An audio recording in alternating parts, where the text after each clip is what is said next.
Hey guys, welcome back to this week's vlog. This week we're actually going to break down the trip that we just took to Portland, Oregon. So here we go.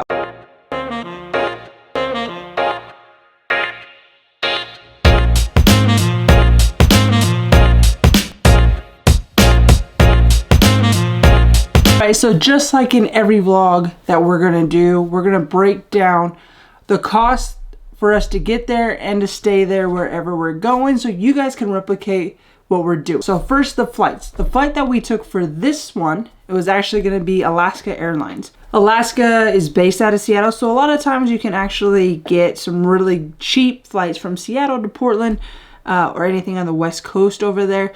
This flight, they were running a deal and it cost us $113.60 round trip from Salt Lake City to Eugene, Oregon. Now, Eugene is about an hour and 45 minutes south of Portland. It's a small town. It's a college town. You probably know what they're about, the Oregon Ducks. We actually took Alaska Airlines to California last year. Any volunteers to take a later flight during that day because they were booked and they had no more room. And in order to take a later flight, they were going to compensate people $500 towards Alaska Airlines if they did. So me and Chae were both there, so we both did that. So we each have $500. So with this, we just used that credit that we had. The $113.60 was wiped and we got this flight for free. Now, I understand that if you have small kids, taking a 3-hour flight delay in order to get a credit probably isn't doable. But if you're going with a couple, or you're going with friends, or you're going with older kids, this might be something that you can do. Airlines do offer this. They offer some sort of credit or money in order for you to take a later flight because they overbook or they have to change planes and it's a smaller plane or anything like that. So keep an eye out, keep an ear out for anything like that so you can take advantage of that. I mean, a $500 credit could get us to Hawaii if we wanted to, which we might use some of it towards that. So that's pretty awesome. From Eugene, Oregon, we're going to drive up the coast up to Tacoma. We're going to stay the night in Tacoma at just a small hotel. And then we're going to go in the morning to Seattle and spend the day in Seattle.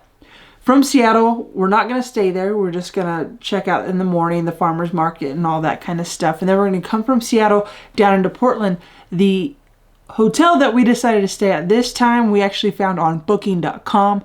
And at the time, booking.com had the best deal for the Embassy Suites by Hilton at the Portland, Washington Square. So for 3 nights, it cost us $442.04. In a nice room. What we always look for is if the hotel offers breakfast. This one does. Now, the breakfast they offer is not bagels and muffins or anything like that. It was actually a buffet breakfast. So it had eggs and potatoes and sausage and bacon and fruits and tons of juice and different kind of choices every day. So for us, that saves us money on a meal. We always look for a hotel that offers breakfast in the morning, but it also had what they call a happy hour. So between like 5 and 7 or 5:30 and 7:30 or whatever time they do it, they offer you free drinks. So you have adult beverages, so beer, wine, mixed drinks, cocktails, margaritas, everything like that. They also have juice, water, sodas for the kids. And then they put out a spread on the table down there with cheese and crackers and fruits and all this sort of stuff. So that was also pretty cool that this hotel offered. I gotta say that the Embassy Suites by Hilton at the Portland, Washington Square was amazing. It was clean. The service was amazing.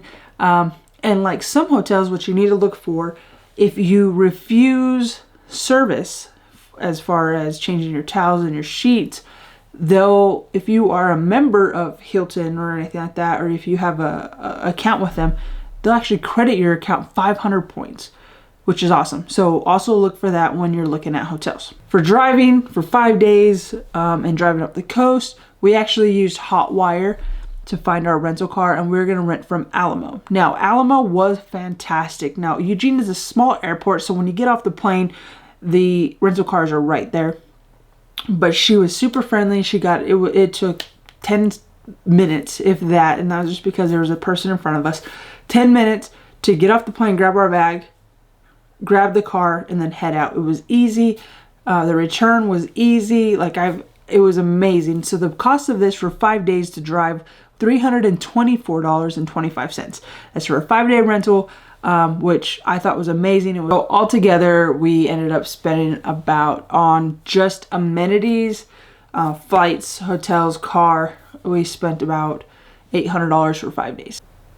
That's $160 a day for hotels, a car, and a flight. That wraps it up for this week. That is our breakdown. Now leave comments or questions down below. We'll get to them. But we're going to break it down so you can go cheap, so you can go and not spend all the money on the flight and the hotel, but be able to spend that money on the experience while you're there. Because that to me is the biggest part here. And that is our goal with this video, with this YouTube channel, is just to everybody deserves to run away. And that's our whole thing about it. So like I said, leave questions and comments. Check out our other blogs. Our past one was California and Disneyland and how we got to Disneyland. We have some great ones coming up soon. And I'm super excited about it.